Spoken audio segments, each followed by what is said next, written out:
Dios te bendiga.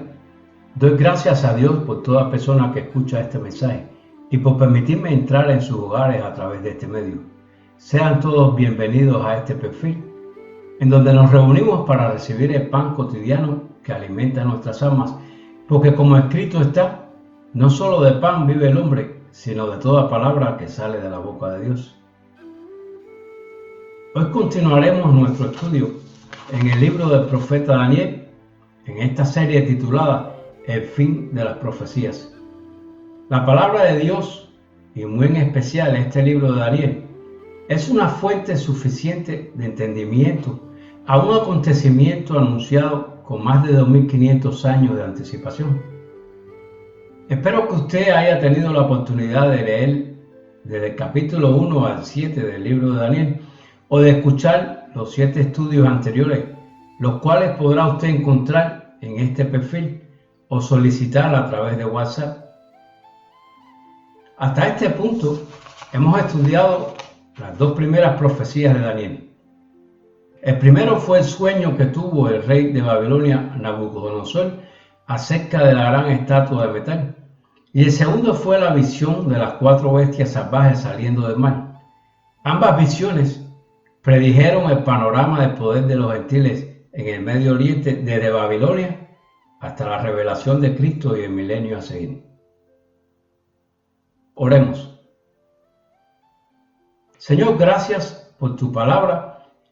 Aunque el estudio de hoy es algo misterioso, oramos por sabiduría para que podamos discernir su significado. Padre nuestro que estás en el cielo, una vez más nos acercamos buscando de ti a través de tus palabras.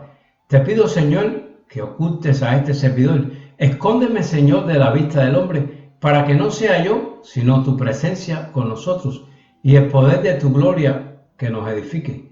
Señor, imparte sabiduría a través de tu Espíritu Santo. Ayúdanos, Señor, a no dejar que nuestro corazón se agobie con los acontecimientos que están sucediendo, mucho menos por aquellos que aún están por venir. Hemos orado en el nombre poderoso de Jesús de Nazaret. Amén. Antes de entrar en el capítulo 8 de Daniel, repasemos lo que ya sabemos sobre el anticristo en el capítulo 7. En primer lugar, Daniel 7, versículo 2, nos dice que 4 grandes bestias subieron del gran mar. Estas 4 bestias representan los 4 imperios gentiles que gobernarían el mundo durante el periodo de tiempo llamado los tiempos de los gentiles. El gran mar simboliza a la humanidad o a las naciones del mundo en general. Daniel 7, 8 y 24 nos dice que el anticristo o cuerno pequeño aparecerá de entre 10 cuernos sobre la 4ª bestia que subió del gran mar. La 4ª bestia que conocemos representa al antiguo imperio romano.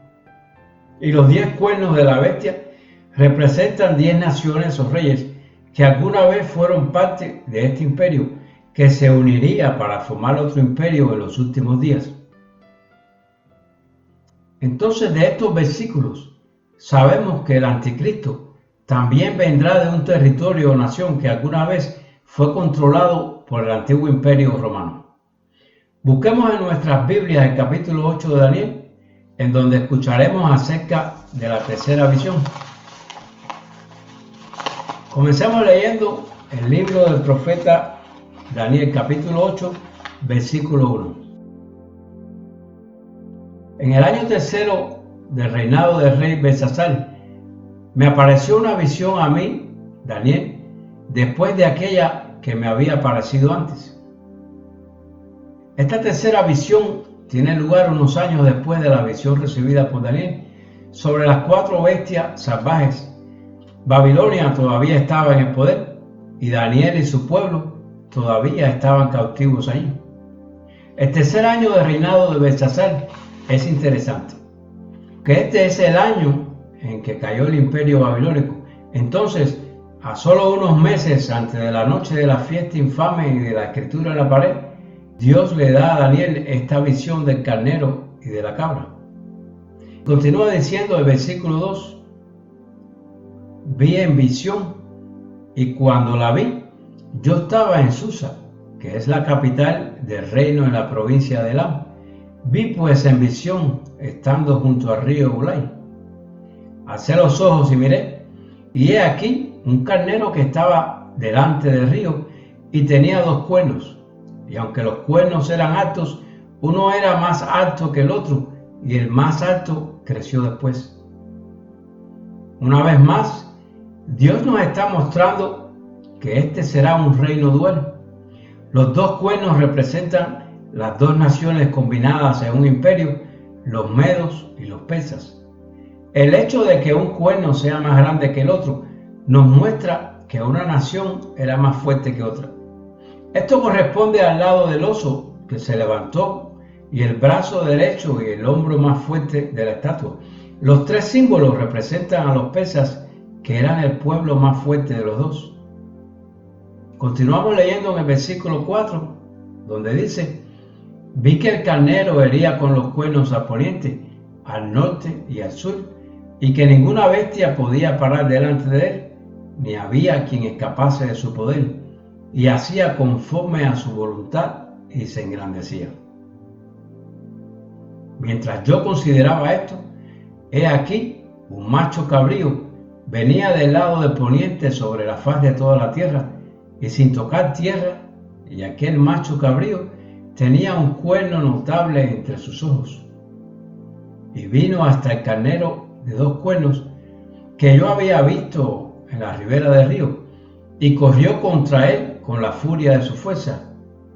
Y lo vi que llegó junto al carnero, y se levantó contra él y lo hirió, y le quebró sus 2 cuernos, y el carnero no tenía fuerzas para pararse delante de él, lo derribó por tanto en tierra y lo pisoteó, y no hubo quien librase al carnero de su poder. Y el macho cabrío se engrandeció sobremanera, pero estando en su mayor fuerza, aquel gran cuerno fue quebrado, y en su lugar salieron otros 4 cuernos notables hacia los 4 vientos del cielo. Al igual que con la otra visión anterior de Daniel, estamos tratando con bestias o animales que representan los imperios gentiles que dominarían el Medio Oriente. Más adelante, en el versículo 20, tenemos la interpretación de este carnero. El carnero de 2 cuernos que vemos aquí representa a los reyes de Media y de Persia. El carnero representa el imperio medo-persa. No hay que buscar más en el significado de esto. El hecho de que el imperio persa eligió el carnero como su emblema nacional los identifica aún más con el imperio al que Dios se refiere en estos pasajes. Se han descubierto inclusive monedas en la antigua Persia que muestran una cabeza de carnero en un lado y un carnero recostado en el otro. Y de uno de ellos salió un cuerno pequeño que creció mucho al sur y al oriente y hacia la tierra gloriosa. Y se engrandeció hasta el ejército del cielo, y parte del ejército y de las estrellas echó por tierra y las pisoteó. Aún se engrandeció contra el príncipe de los ejércitos, y por él fue quitado el continuo sacrificio, y el lugar de su santuario fue echado por tierra, y a causa de la prevaricación le fue entregado el ejército junto con el continuo sacrificio, y echó por tierra la verdad, e hizo cuanto quiso, y prosperó. Por la descripción de estos versículos anteriores, podemos saber a quién representa este cuerno: el anticristo. La razón por la cual Dios permite que el anticristo tenga tal poder sobre su pueblo y destruya su santuario, dice que es a causa de la prevaricación o transgresión. Ahora continuamos leyendo a partir del versículo 3 y dice: entonces oí a un santo que hablaba, y otro de los santos preguntó a aquel que hablaba: ¿hasta cuándo durará la visión del continuo sacrificio y la prevaricación asoladora, entregando el santuario y el ejército para ser pisoteados? Y él dijo: hasta 2300 tardes y mañanas, luego el santuario será purificado. Una de las cosas que el anticristo va a hacer durante su reinado de poder en la tierra es erigirse como un Dios para ser adorado. Dios le dice a Daniel que durante este tiempo la práctica judía del sacrificio diario a Dios le será quitada e incluso el santuario o lugar de adoración será destruido. El anticristo hará un tratado de paz de 7 años con el pueblo judío. A la mitad del periodo de 7 años o 3 años y medio, él va a romper el tratado. ¿De qué manera hará esto? Sabemos que va a hacer la guerra contra los judíos, querrá destruir todo lo que es judío, especialmente su religión y sus lugares de culto. Y esto es exactamente lo que Daniel dice que sucederá. El anticristo detendrá los sacrificios diarios y destruirá o derribará su santuario. Y esto nos lleva a preguntarnos, ¿y cómo sucederá esto? Ya que actualmente no hay templo o tabernáculo en Israel. La Biblia señala claramente que en el futuro se dedicará un nuevo templo a Dios. En Israel muchos rabinos y judíos se dedican a preparar esta edificación para cuando llegue el momento ponerlo en práctica. Hay muchos informes que salen de Israel de que los sacerdotes del Instituto del Templo están preparando todo para reconstruir su templo en Jerusalén. Muchos, si no todos, de los muebles y utensilios usados para los sacrificios en el templo ya han sido hechos o encontrados de acuerdo con las especificaciones que se encuentran en la Biblia. En nuestro próximo estudio veremos cómo en el libro de Daniel 9, versículos 24 al 27, nos revela el futuro de la nación de Israel con asombrosos detalles. Y también ahí menciona a un gobernante mundial malvado que se levantará al final de aquella era, llamado el príncipe que ha de venir. ¿Quién es este príncipe? La mayoría está de acuerdo en que se está hablando del anticristo. Mientras que el espíritu del anticristo siempre está con nosotros, según lo que dice Primera de Juan, capítulo 4, versículos 2 y 3, una personificación del mismo diablo se levantará con odio. Al principio, este príncipe se mostrará a sí mismo como un gran amigo de Israel, y luego se volverá contra ellos, y a todos engañará. Daniel 9:27 dice, y en el ala de las abominaciones vendrá el desolador, hasta que el fin decretado se derrame sobre el desolador. En el año 167 a.C., un gobernador griego llamado Antíoco Epífanes erigió un altar a Júpiter sobre el altar de los holocaustos en el templo judío en Jerusalén. Este evento es conocido como la gran abominación desoladora. ¿Quiere esto decir que esta abominación desoladora está haciendo referencia a algo ya sucedido? Veamos, en Mateo 24:15, Jesús dice, por tanto, cuando veáis en el lugar santo la abominación desoladora del que habló el profeta Daniel, el que lee entienda. En este pasaje, Jesús estaba hablando casi 200 años después de esta abominación desoladora acontecida o llevada a cabo por este gobernador griego, Antíoco Epífanes.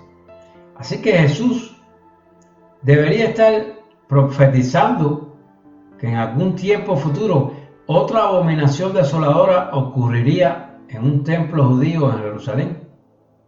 La mayoría de los intérpretes de las profecías bíblicas creen que Jesús estaba refiriéndose al anticristo, quien hará algo muy similar a lo que hizo Antíoco Epífanes.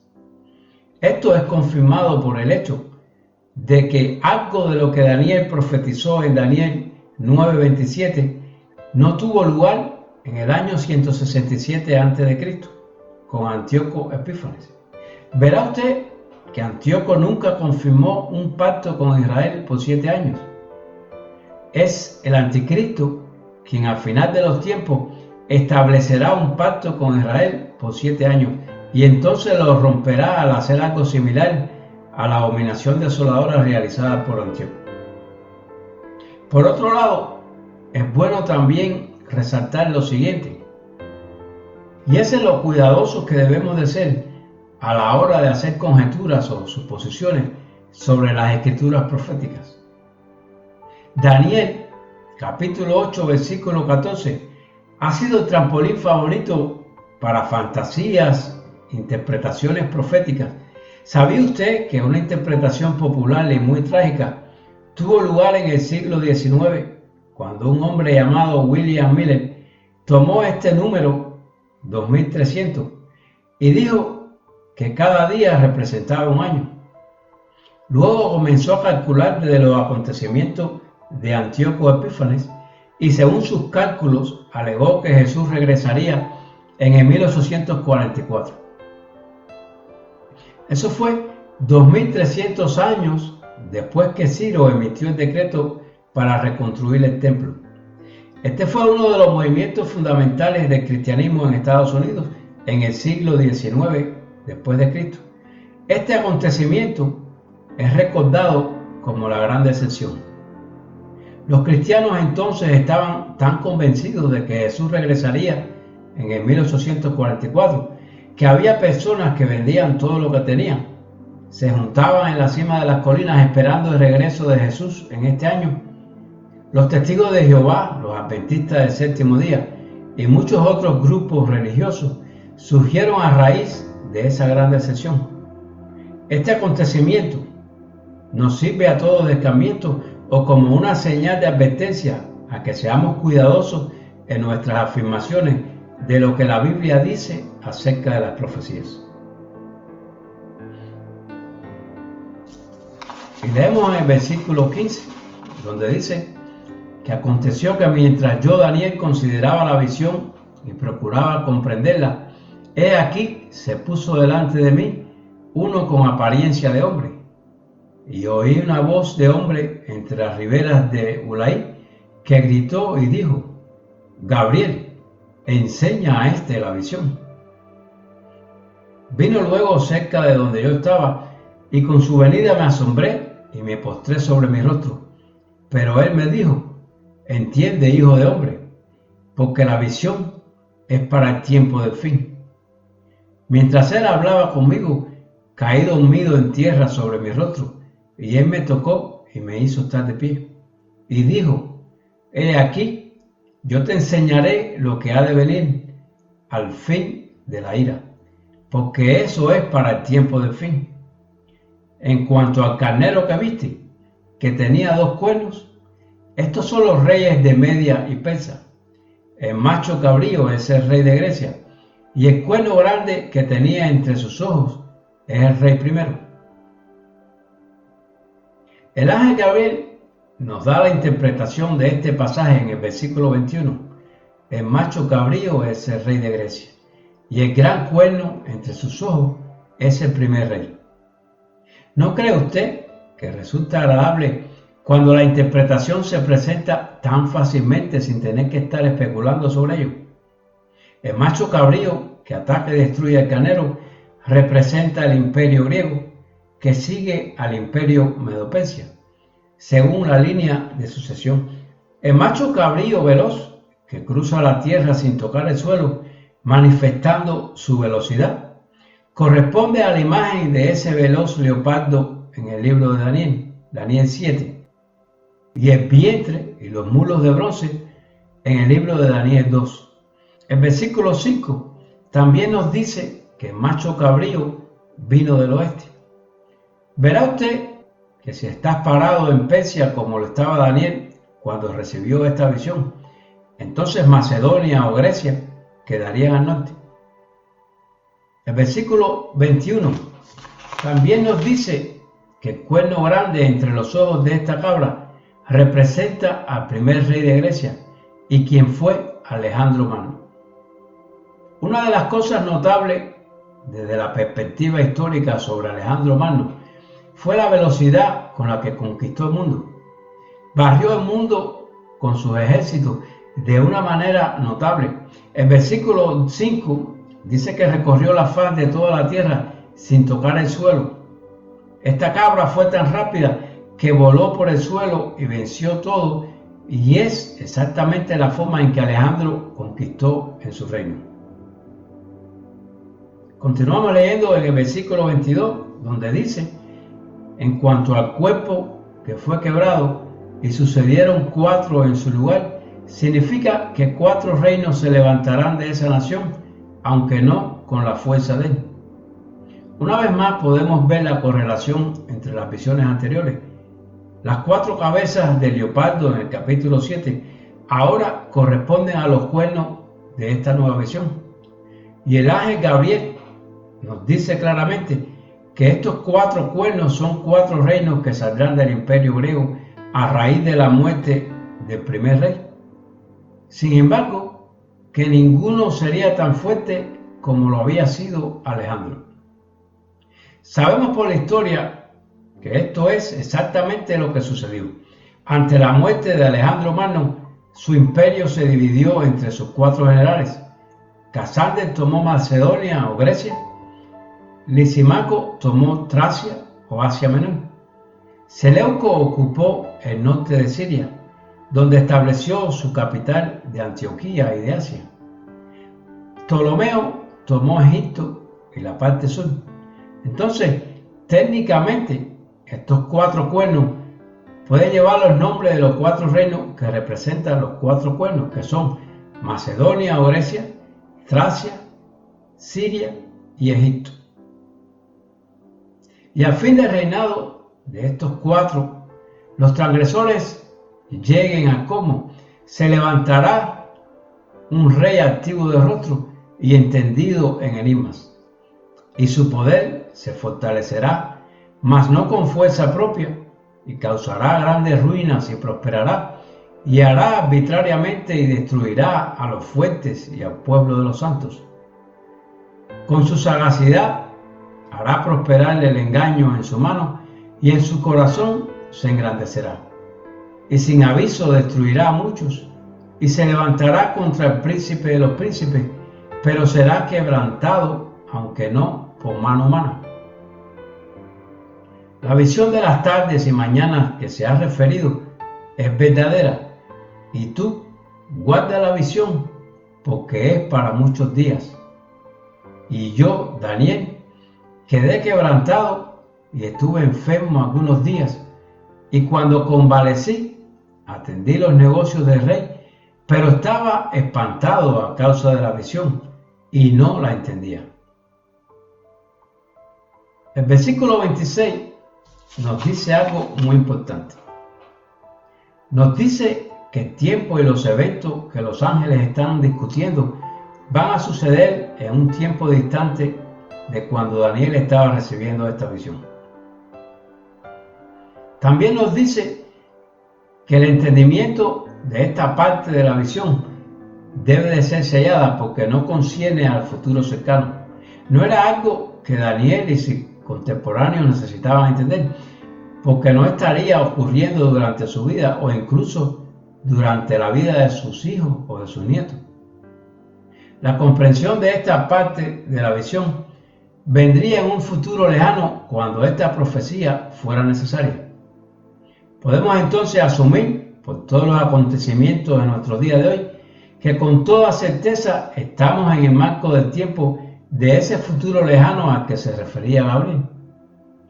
Muchos de los sueños o visiones proféticas de Daniel eran proyecciones al futuro de Daniel, pero este futuro esperado por Daniel es ahora para nuestros días un pasado ya cumplido en su mayoría.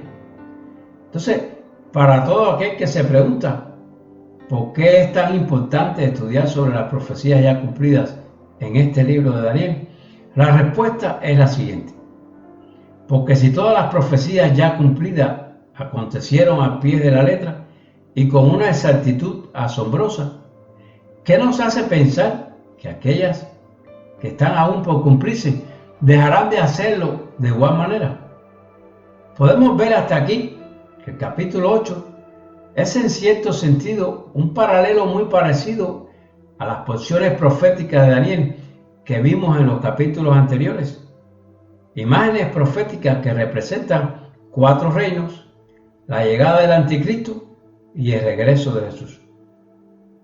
Un lenguaje profético representado por bestias, con la diferencia de que ahora en el capítulo 8 las bestias son cambiadas por animales ceremoniales, un carnero y una cabra o macho cabrío. Podemos ver cómo el libro de Daniel nos revela un panorama, además de impresionante, muy útil para todo aquel que busca descansar en la verdad.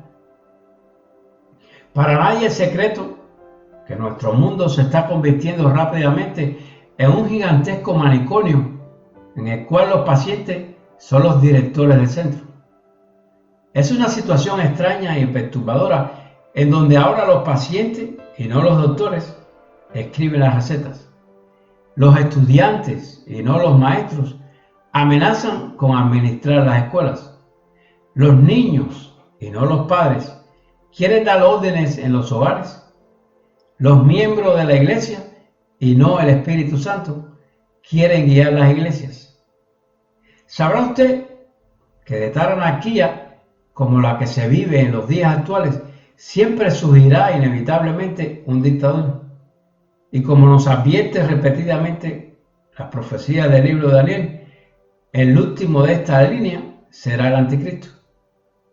Verdaderamente, en este último versículo del día de hoy, Daniel nos dice: pero estaba espantado a causa de la visión y no la entendía. Muchos viven en el tormento de querer descifrar lo que para Daniel, un profeta y siervo de Dios, era difícil de entender. Otros viven ansiosos ante las noticias apocalípticas de todo lo que a diario acontece a nuestro alrededor. Permítame ilustrarle de la siguiente manera. Mientras un hombre remodelaba su casa, su amigo le pregunta: Simón, veo que estás remodelándolo todo con rampas a la entrada y agarraderas en los baños. ¿Se muda con ustedes algún familiar incapacitado? A lo que Simón respondió: oh no, es para mí. ¿Y cómo así?, preguntó el amigo. Contestó Simón: verás que utilizo mis fuerzas y mi claridad mental para beneficiarme con ellos de futuro. Después que termine todo esto, podré dormir tranquilamente cada noche, sabiendo que cuando sea un anciano, cuando me cueste caminar y cuando apenas pueda sostenerme, entonces estaré muy agradecido de aquella persona que preparó esta casa para mí con tanto amor, aunque quizás para entonces nunca le llegue a conocer. ¿Qué es más importante para el hombre mientras vive dentro de su cuerpo? ¿Tratar de preservar todo aquello que es corrompible? ¿Acaso no entiendes que nuestro cuerpo sirve de doble propósito? Ya sea para que a través del cuerpo nos sometamos como esclavos a la carne, o de otra forma, para que a través del mismo alcancemos libertad para vuestro espíritu y paz para nuestra alma. ¿Puede el alma sin cuerpo pensar, pedir perdón y arrepentirse? ¿Puede acaso amar o tener fe? Eclesiastés 12:1 dice: acuérdate pues de tu Creador en los días de tu juventud, antes que vengan los días malos. ¿Son nuestra boca, nuestros pensamientos, nuestros pies y nuestras manos parte del cuerpo o del espíritu? ¿Puede acaso un anciano sumergido en la demencia senil recordar dónde vive, reconocer a su pareja o estar consciente de lo que acontece a su alrededor? ¿Quieres vivir una vida corriendo de la presencia de Dios, disfrutando de todo lo que te ofrece el mundo, con la idea de que en tu lecho aún tendrás tiempo para hablar, para pensar, para aceptarlo o arrepentirte? ¿Y qué tal si no es así? He visto muchos cabellos blancos irse de este mundo, solos, completamente solos, sin haber aceptado su salvación, porque en el último aliento la vida se apaga y todo aquello que pudo haber sido ya nunca será. Apocalipsis 3:3 nos dice: acuérdate pues de lo que has recibido y oído, y guárdalo y arrepiéntete, pues si no velas, vendré sobre ti como ladrón, y no sabrás a qué hora vendré. Hemos llegado hasta aquí, al estudio del día de hoy. Como siempre, les agradezco por permitirme traerles esta palabra, una palabra que no regresará vacía, porque ha de llegar a aquella persona para quien Dios la inspiró. Por esto, te exhorto a que, aunque consideres que esta palabra no es para ti, compártela con otros, porque no sabes quién la está esperando. En cada cierre que hacemos a través de los diferentes medios de evangelización, ya sea en nuestros templos, en la radio o en la internet, muchos dejan pasar una vez más la oportunidad de entregar sus vidas a nuestro Señor Cristo Jesús. Y siento pena al saber que llegará el día en que para algunos el cierre de una prédica será lo último que escucharán del plan de salvación y de la misericordia de Dios, porque quizás esas palabras fueron su último llamado. Para usted que escucha y aún no conoce al Señor Jesucristo como tu Salvador, para ti que no has recibido la salvación, el perdón de pecados, la vida eterna y la esperanza del cielo, siempre hay una invitación abierta para que le recibas hoy, y oro a Dios para que así sea. Oremos. Te pido, Señor, que hagas ese gran milagro en el corazón de esa vida que necesita de ti. Quebranta su corazón y destruye el poder del pecado, culpa y de juicio sobre su vida. Te pedimos, Padre Celestial, que tu poder de sanación y restauración fluya en este momento allí donde hay una enfermedad y donde hay una necesidad. Te pido, Señor, que si hay alguien escuchando esta palabra que necesita tu ayuda, por tu bendito amor y misericordia, no le permitas marcharse de tu presencia sin recibir de tu bondad. Que brille la luz del Evangelio en cada hogar, que Cristo sea exaltado en cada corazón que ha sido redimido por su sangre y guarda sus mandamientos. Te lo pedimos para la gloria de tu nombre, en el sagrado nombre de Jesús de Nazaret y de tu Santo Espíritu. Amén. Navegaré en el río de tu Espíritu, y allí adoraré al Dios que me amó.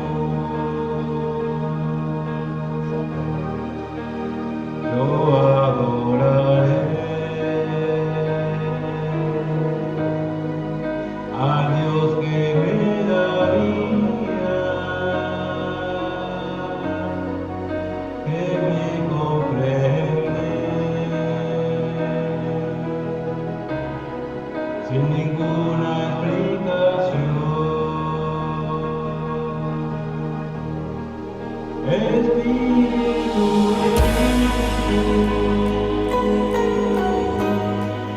desciende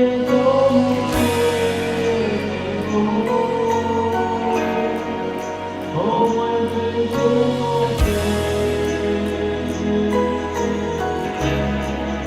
y lléname de nuevo. Espíritu,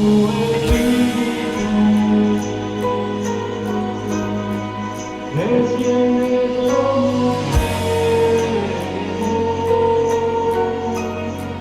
como el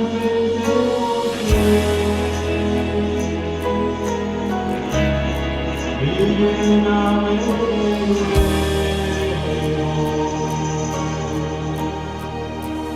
Yo navegaré en el río de tu Espíritu, y allí adoraré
Padre Celestial, te agradezco por tu amor, por enviar a tu Hijo, nuestro Señor Jesucristo, para salvarnos y liberarnos. Confío en tu poder, en tu misericordia y en tu gracia que día a día nos sustenta. Padre amoroso, vengo ante ti con hambre de ti. Tócame ahora con tus manos sanadoras. Cúbreme con la preciosa sangre de tu Hijo Jesús. Echa afuera todo lo que no deba estar dentro de mí. Elimina cualquier enfermedad, cualquier atadura, todo aquello que me separa de ti. Deja que el fuego del amor sanador cubra la vida de todo aquel que ahora está en tu presencia. No solo pido esto para mí, sino para todo aquel que ahora me escucha. Oh, santo eres, poderoso en todos los tiempos. En el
río de tu espíritu,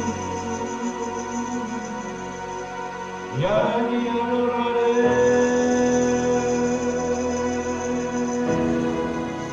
al Dios que me amó.